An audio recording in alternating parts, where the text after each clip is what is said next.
Mail হচ্ছে file আদান প্রদান করার সবচেয়ে নির্ভরযোগ্য মাধ্যম। তো বন্ধুরা, আমরা কিন্তু অনেকেই জিমেলের অ্যাকাউন্ট সম্বন্ধে জানি, কিন্তু এই মেইল করতে গিয়ে কিন্তু আমরা অনেক ধরনের ভুল করে ফেলি বা আমরা অনেকেই জানি না কিভাবে মেইল করতে হয়। তো বন্ধুরা, কিভাবে মেইল করবেন A to Z প্রসেস আমি দেখিয়ে দিচ্ছি আজকের এই ভিডিওতে। মূল ভিডিওতে যাওয়ার আগে ছোট্ট একটা রিকোয়েস্ট, আপনি যদি আমার চ্যানেলের নতুন দর্শক হয়ে থাকেন তাহলে অবশ্যই চ্যানেলটিকে সাবস্ক্রাইব করুন আর পাশে থাকা বেল আইকনটি বাজিয়ে দিন যাতে পরবর্তী ভিডিওর নোটিফিকেশনগুলো আপনি পেয়ে যান easily. Thank you so much যদি আপনি আমার চ্যানেলটিকে সাবস্ক্রাইব করে থাকেন।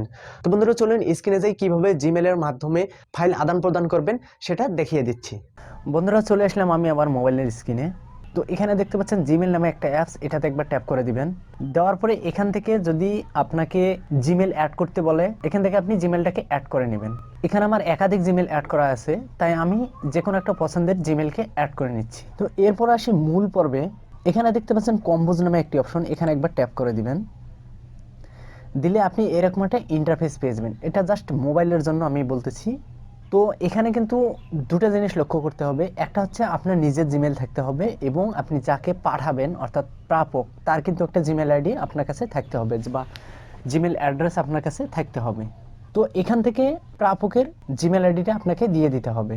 যেমন আমি এখান থেকে একটা জিমেল আইডি দিয়ে দিচ্ছি। দেওয়ার পরে এখানে সাবজেক্ট হিসেবে লিখবেন, যেমন আমি এখানে একটা লেখা লিখলাম, Shamim please collect your document.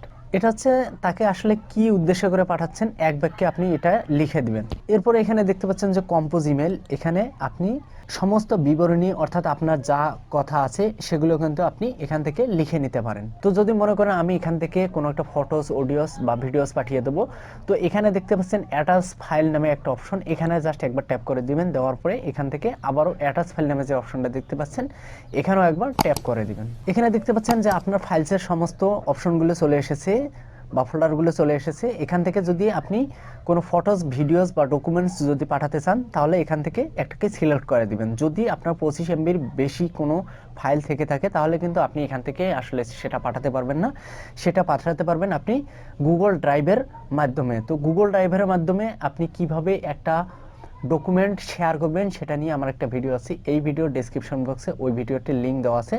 আপনি চাইলে যে কোনো বিগ ফাইল বা বড় সাইজের কোনো ফাইল কিভাবে শেয়ার করবেন সেটা দেখিয়ে দেওয়া আছে। তো বন্ধুরা, মনে করেন যে আমি এই ফটোটাকে সিলেক্ট করে নিচ্ছি। নেওয়ার পরে এখান থেকে জাস্ট এই যে সেন্ড অপশন দেখতে পাচ্ছেন এখানে একবার ট্যাপ করে দিবেন।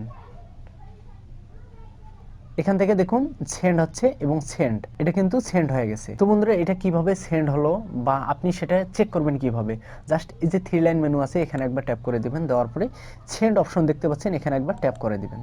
এই দেখতে পাচ্ছেন আমি এখনই যে ডকুমেন্টটা পাঠিয়ে দিলাম সেটা কিন্তু এখানে দেখাচ্ছে। দেখতে পাচ্ছেন এটা চলে এসেছে। তো বন্ধুরা, এই ইন্টারফেসটা যে দেখতে পাচ্ছেন এটা কিন্তু সরাসরি আমাদের ইনবক্স। এখান থেকে আপনাকে যদি কেউ ইমেল করে থাকে এখান থেকে কিন্তু আপনি দেখতে পারবেন, অথবা কোনো জায়গা থেকে যদি নোটিফিকেশন আসে সেটাও কিন্তু আপনি এখান থেকে চেক করতে পারবেন। বন্ধুরা, দেখলেন ভিডিওটি যদি আপনার কাছে একান্ত ভালো লেগেই থাকে তাহলে চ্যানেলটিকে সাবস্ক্রাইব করবেন এবং ভিডিওটি শেয়ার করে দিবেন। আপনারা সকলে ভালো থাকবেন, সুস্থ থাকবেন। দেখা হচ্ছে পরবর্তী কোনো ভিডিওতে। আল্লাহ হাফেজ।